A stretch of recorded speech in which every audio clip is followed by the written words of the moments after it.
next guest makes all kinds of cool products and robots, as a matter of fact.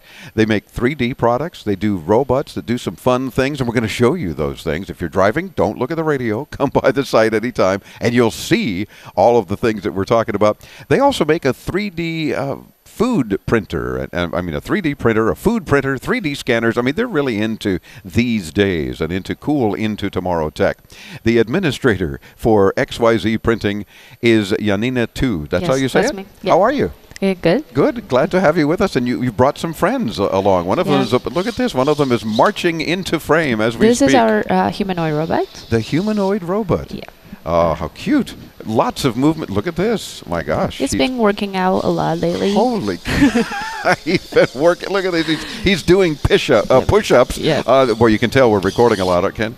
He's doing push-ups on the broadcast table here. Yeah. How cool is that? Oh, now he's dancing. Yeah, he has 18 degrees of freedom. And when we say degrees of freedom, it means he has 18 motors.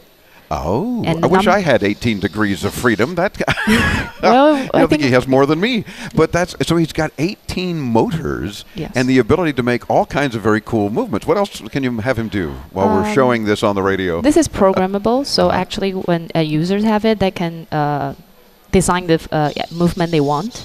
Really? So you can custom make movements, whatever you want him to. Oh my gosh, how cool. What is he called, or does he have a name? Now we call it Bullite. Bullite? Yes. Okay. It's like connect with the fire, and we wanted to, because you can also use for a robot fight. Oh, so we want something that's more powerful. It's a really 2015 version of Rock'em Sock'em Robots. Yeah, which is something that kids have played with for years, but now you can have a much more realistic one. Yes, and since we are also doing 3D printers, so the robots can combine with our printer. You can actually change how you look. Oh, how cool. So you want to make a new helmet for him or something. That's why we customize it yourself. Yes, exactly. Because we think when people own a robot, they want their robots to look different, very unique. Yeah. So why don't you just design one by yourself?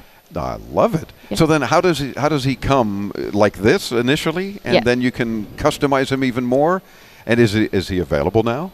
Yeah, we're going to sell it before Christmas time, so I think it would be Christmas. Yes. So yeah, this would be a good gift for kids. And now, of course, the next obvious question, because I already want one for Cameron, my 3-year-old grandson, is how much?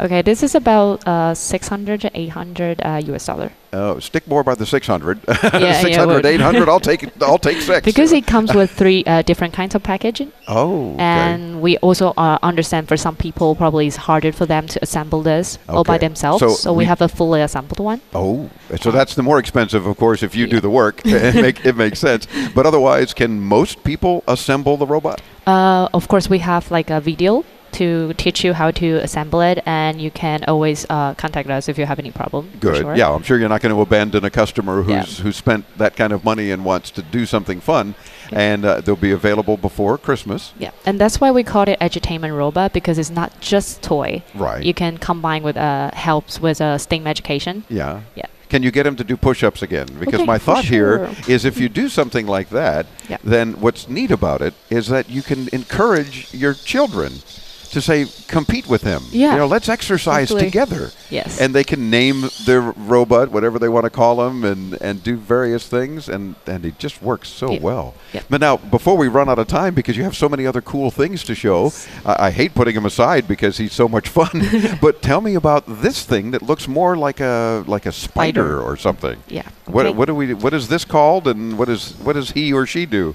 Okay, basically, you might feel more interesting from him, because they are actually the same.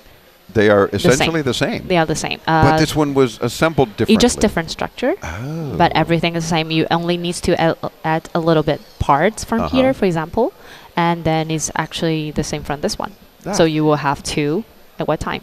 It's very cool. Now, are they easy enough to build in one manner and then rebuild for something different? Yeah. Now, see, now I'm seeing more and more value for anybody who wants to invest in something like this, because you can have a lot more fun and education at the same time. Yeah. That makes it really kind of cool. STEM education, robotics teams you put together? Science, technology, right. Engineering, yeah. Art, and math. Oh, very cool. Yeah. So this is really something that can help a lot of the kids. Yeah, and of course, when you see our video, Chris is mixing in some of the movements. The spider configuration doesn't move so well on this smooth table. So you're seeing the video of him moving around on the carpet here on the broadcast booth. And now, in addition, I look up and I see service robot. Yeah, I can show little videos over here. Actually, you can put it in an office, department store, or even some shopping mall. The main function it has is indoor navigation, because now we have outdoor navigation, right? When you're driving, you know where to go.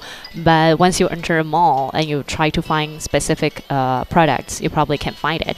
And this robot can help you with that. It can guide you to the exact point you want. So this is then for sale perhaps to retail stores, grocery stores, or something like that. And you would let the robot know what you're looking for. Yes. And they'll take you there because it moves around. Yes, and you'll just follow the robot to that aisle or that section to get whatever product it is that you're looking for. Yeah, you will be a little helper in the shopping mall. Yeah, I like that. In fact, and they probably won't talk back to you or annoy you like some salespeople would in a store. Instead, just deal with it, right? Yeah, we have a call center. So if you wanted to call out, for example, if you put it in the supermarket, and you can only have one people there, actually you will reduce lots of manpower in that part, and you can replace like probably 5 robots in your store, and you walk around. And you also have a security function. So if anyone wants to break the window or the smoke detection, it can tell you if it's on fire, or if someone tried to break in, it will send you a message and let you know. So it could be kind of your alarm system as well, and take care of things when the business is closed, and yet be walking around the store and being the security guard. Yeah, so you have a security guy and also a clerk in one time. And he's making very cool musical noises as well, and sound effects. We're picking up on your mic, and there's even more. And this is now, is this also available currently? This year. Okay, very good. And what do you sell those for businesses? Well, I would imagine if somebody wanted to buy it for their house, they could. But it can also do like, for example, in office, it do a telepresence. Because before, if we wanted to do like a conference call, you have to be at exact point. Is more of a passive way. But for this robot, if the boss wants to see if the employee is working hard, they can try to just move this robot behind you and see your screen and something like that. And it's less obtrusive than the boss walking by and looking. It's your friendly service robot. Yeah.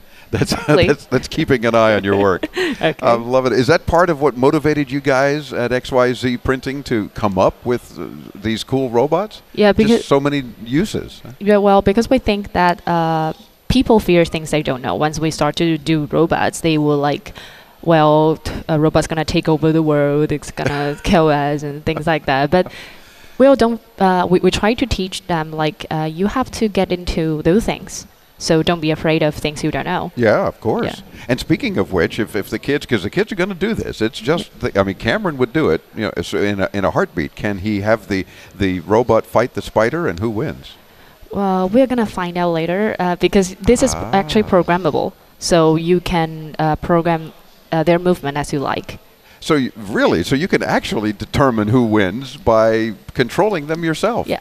And taking bets with your other 3-year-old friends, and like having a little fight. Yeah, of course. We're not encouraging a drudge match or something. Just a little, friendly little rivalry to show what the robots are capable of as well. Yeah, of course. Love it. Yanina, you are so much fun to talk to, and you have so many cool products. We're glad that you were able to join us for a few minutes here. And I see the robot is trying to control our audio as well, which is kind of interesting. He's turning our knobs on our little mini mixer to the headphones. So as long as you can still hear me, we're good. Thank you, sir. Can you get him to bow? As the end of the interview, that's, I'm sure, what he wants to do. Whoa, okay. And arms. Oh, how cute. Very nice. You have got to see more about what Yanina and her team are up to when you visit XYZRobot.com. Very easy to remember. Oh, and a salute, too. This is awesome. Got to have more. We have to make sure we meet up with you again and more things that you're going to be introducing. We'd love to talk about them. So thanks for spending a few minutes with us here at IFA. My pleasure. We're back with more as Into Tomorrow continues. Be sure to hit us up at your leisure at intotomorrow.com. You don't want to miss all the cool videos of products like these and others here from Berlin, Germany. I'm Dave Graveline. Into Tomorrow does continue on the Advanced Media Network.